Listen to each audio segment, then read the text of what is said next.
Jen here at Stone Zoo today, and today's Zoo to You is brought to you by the U.Fund College Investing Plan and MEFA. And we have a very special Zoo to You planned, a little holiday-themed enrichment for my friend Clyde here. And before we put him in now, I'll give you a little bit of a close-up because he's just so cute. And Clyde is one of our ambassador animals here at Stone Zoo, and he is a long-tailed chinchilla. So we have lots of fun things set up for him in here, and we're just going to let him play around and see what he likes.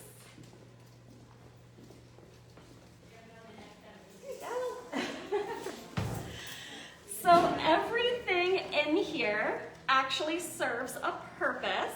It is something that's going to be enriching to Clyde. It looks like he found a little bit of applesauce in the enchanted forest. So right now what he's nibbling on the trees is some homemade applesauce. We literally just took an apple and some water and smashed it up and heated it in the microwave. But apples is one of Clyde's absolute favorite foods, so he's probably going to go around and see if he can eat all of the apples in there. Over in the village square where he's heading, you might see a little bit of brown stuff sprinkled around, and that was actually cinnamon and pumpkin pie spice, so a little bit of scent enrichment. It's knocking over the horse. A lot of animals really enjoy different scents and smells, something different than what they smell every day. And a lot of them tend to be like clove and nutmeg and pumpkin pie. What you see him doing now in the Snow Angel station is actually taking a dust bath. So that is a way that Clyde keeps himself clean. Chinchillas do have really dense, thick fur, so they actually can't get wet and take a bath like a regular animal can. So instead, they keep themselves clean by rolling around in dust, just like he's demonstrating. And that dust is going to work its way down into his fur and soak up any extra oils and moisture that might be down in there, loosen up anything that might be stuck. And like I said, just keep him nice and clean that way. So he's hopping around. He's moving over to Presentville. Oh, sidetracked again by the applesauce.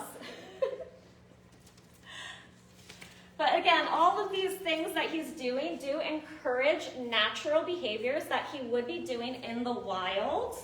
So by smelling new smells and bathing and trying new foods. So that's the point of enrichment here at the zoo.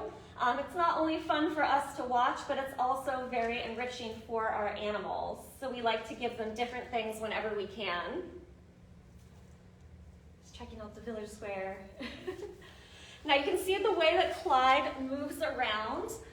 He doesn't really scurry like a mouse would, even though he is a rodent, is related to mice.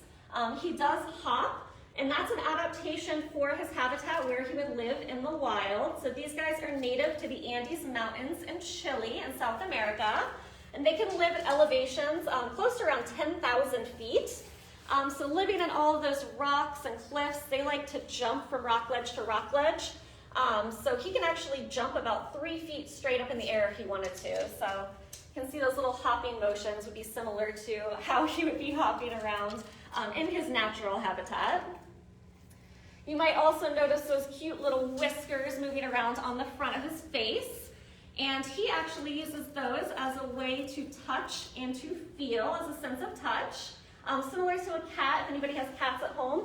It's the same way that they use their whiskers to sort of feel around their environment. They're also going to use those whiskers to help them figure out what sort of spaces they can fit into. Chinchillas really like going into small, like little caves and crevices and cracks in the rockwork, places that they can hide. So they're going to use those whiskers to sort of feel all around and figure out where they want to go, just like he did there going through the trees. See if he makes his way over to the other side of his enrichment here. So on this side in Presentville, we do have some hay for him. Hay is part of his normal diet that he gets every single day. And then we also had in Candy Cane Lane, you might notice some green things sticking out. That's actually some bamboo browse, so that's a little bit of a treat for him. And even though you can't see it, there's also some of his diet hidden inside all of those candy canes so that he can forage and sniff out and find all of his food in there if he wanted to. He's just having a lot of fun exploring.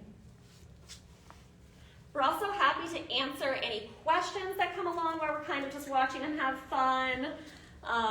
We can talk a little bit about his wish list as well too. Clyde does have his very own holiday wish list.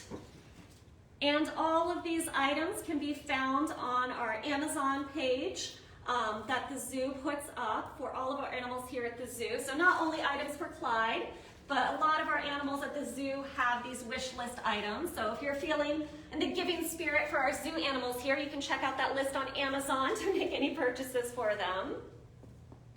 Jen, we've had a couple of questions come in while you've been chatting. So Nadia wants to know what part of the zoo this is in because they would love to visit Clyde. That is a great question, Nadia. So we're actually in our Animal Discovery Center right now. We set up this little area for him in our classroom space. Normally, Clyde lives in a behind-the-scenes area, so you're not typically going to be able to see him if you come to the zoo. But we are currently offering a lot of virtual options, including virtual animal encounters.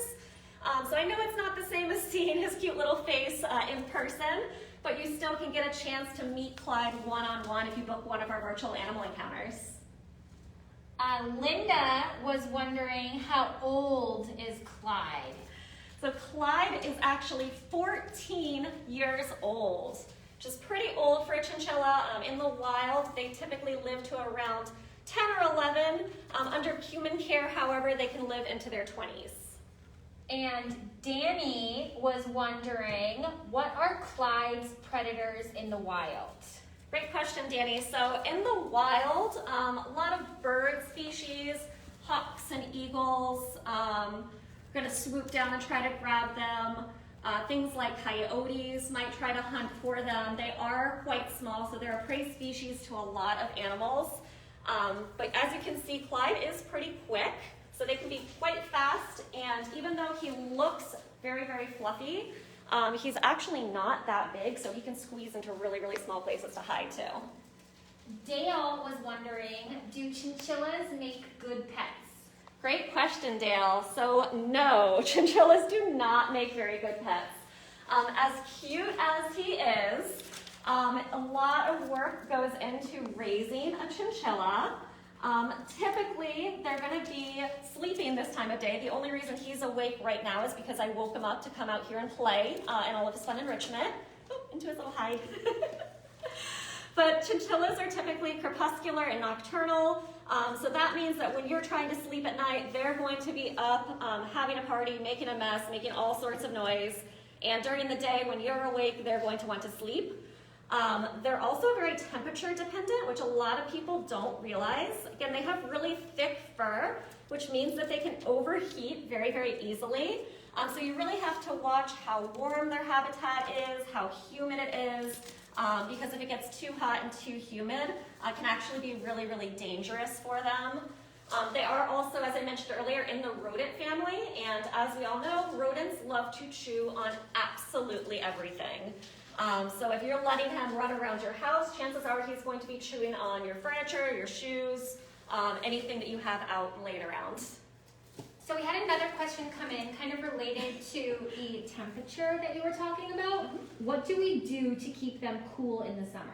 Good question. So in the summer, we'll set up fans, just like paddle fans like you might have in your house for Clyde, to help keep him nice and cool.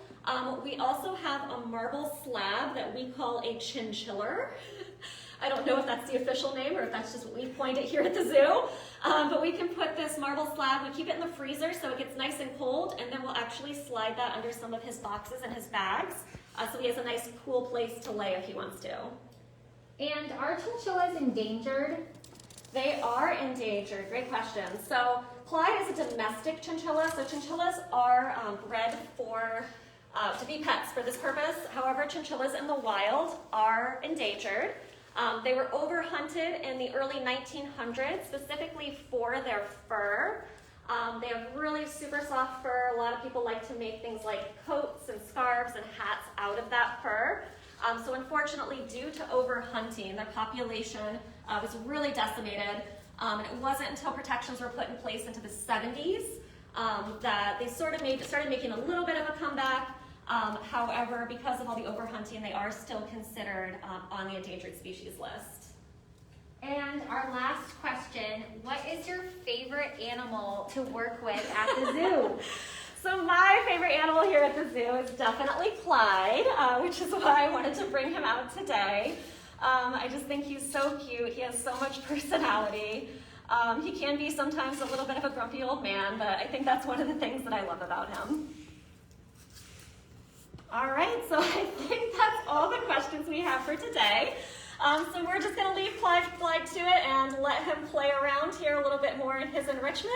But thank you everybody for tuning in, and happy holidays. We'll see you next week.